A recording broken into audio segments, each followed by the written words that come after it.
Hello Stampers, this is Amy Barnes, independent Stampin' Up! Demonstrator. You can find me at inkstampspaper.com. Today I'm answering the question about how to re-ink ink pads when they get dry.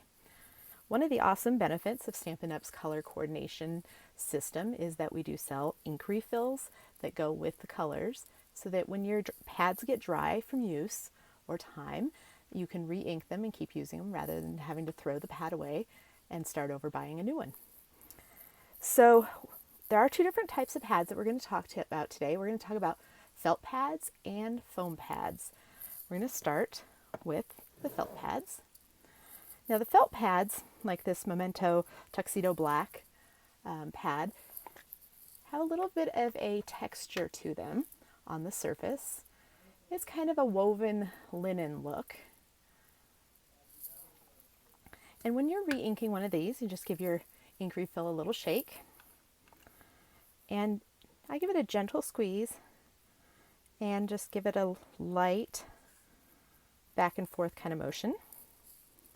And you'll see that that absorbed in pretty quickly, which means that my ink pad is dry. I'm going to go ahead and give it another coat, and this time I'm going to go diagonal, giving it a little squeeze as I go.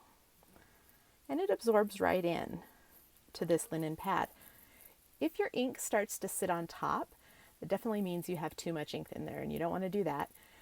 It's better to add just a little bit, let it sit for a little bit so that ink can disperse throughout the pad, and then try stamping with it so that you can see if it's the right amount of ink. If it stamps great, then you're done. If it still seems like you need a little more ink, go ahead and add some more. But it's better not to over ink, because then when you stamp, you'll end up with a mess of, ink running over the image of your stamp or blurring the fine detailed lines of stamps. The second type of stamp pad that I want to talk to you about today is the foam pads, and the Stampin' Up! Color collections and In Colors come in foam pads. And these cases open kind of like a compact, where you just pull the top and then you can slide them together like this. And then you can see on this ink pad, it's a little, hopefully you can see that in the light, it's a little lighter in the center and darker on the edges. That just means it's not totally inked. And so we're going to start by giving your ink refill a little shake. And I'm going to do the same thing, where I just give it a little squeeze and go back and forth. Now you'll see on this ink pad a couple things. See how the ink is kind of in this corner, sitting on top? That means it's pretty well inked in that corner. It's not absorbing quickly, whereas in the center it absorbed right away. Okay, I'm going to give this a little bit more ink in the center area, just go in diagonal direction. And you'll notice that this ink is definitely staying kind of in lines. Hopefully you can see that on the pad. So what I do is I use my bone folder. I'll put this way so we're not getting ink everywhere. I use my bone folder to integrate the ink into the pad. Now this will stain the end of your bone folder, and that really bothers some people. If that freaks you out, it's okay. You can have some other options.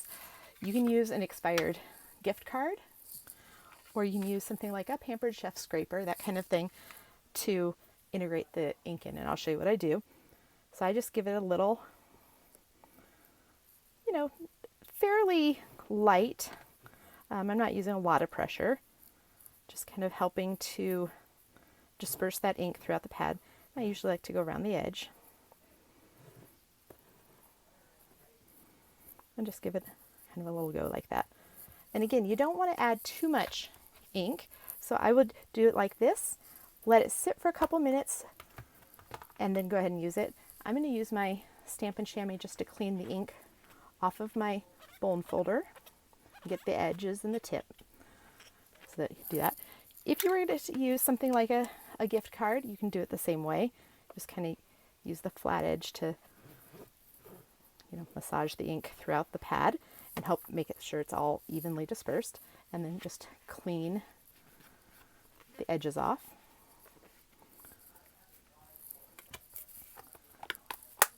There you go. And you'll see that that's pretty even.